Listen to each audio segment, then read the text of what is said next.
Ireland's last High King, who was a Scot, and his name was Edward the Bruce. Way back in 2015, I attended a lecture in Trinity College, and the lecturer was Sean Duffy, a renowned Irish historian. I own some of his books, and I have actually met Sean Duffy on one occasion when discussing Brian Boru, a High King of Ireland, a very successful High King of Ireland. But today I want to talk about something that is extremely interesting. I recently made a video about Dermot MacMurrough and how he invited the Normans into Ireland. Some of the comments that came through talked about the Bruce invasions of Ireland and how the Scottish actually invaded Ireland. Yes, it is true that there was a Bruce invasion. When you check the historical records and read the historical accounts, there was in fact a Bruce invasion of Ireland in 1315. But the reality is the Scottish and the Irish have always been friends. And the reason why is we are the same people. We are of the Gael. The word Scotland derives from the word Scoti. And I made a video recently about Queen Scotia's grave in County Kerry. Some people were quick to say that it's untrue, but the reality remains that there is a heritage site of Scotia's grave in Ireland, in County Kerry, and it is reputedly known that she is in fact buried there. And in the Middle Ages, the word Scotus, which is Latin, means Gael or Irishman. In this respect, we can say Scotland and Ireland are pretty damn close in terms of their heritage, customs and language. There are plenty sources on this, please check them out. Especially Sean Duffy's lecture on what this topic is about in this video. Ireland's last High King, who was a Scot, and his name was Edward the Bruce.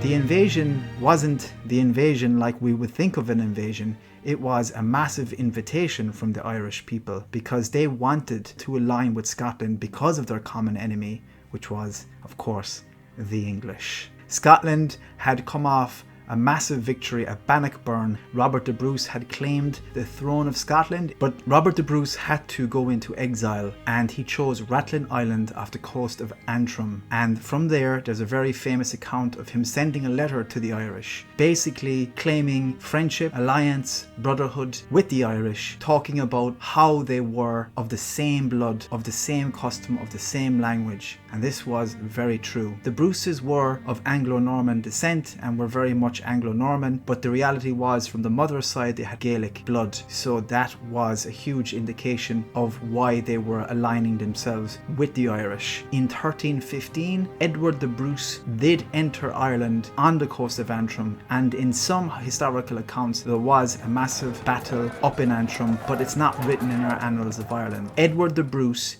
in 1315 at Carrickfergus was named the High King or King of Ireland at that time. But unfortunately, this High Kingship of Ireland did not last too long. He only lasted for 3 years. He was an unfortunate king because there was a great famine, great hardship, great bad weather at the time during his kingship, and when he chose to march down towards Dundalk, he did meet his end in a battle there, and also the Kingdom of Ireland. So it did not work out, but the reality was Edward the Bruce was officially the last High King of Ireland. That was 707 years ago this year, and it's a constant reminder of our brotherhood, sisterhood and alliance with the Scots and Ireland.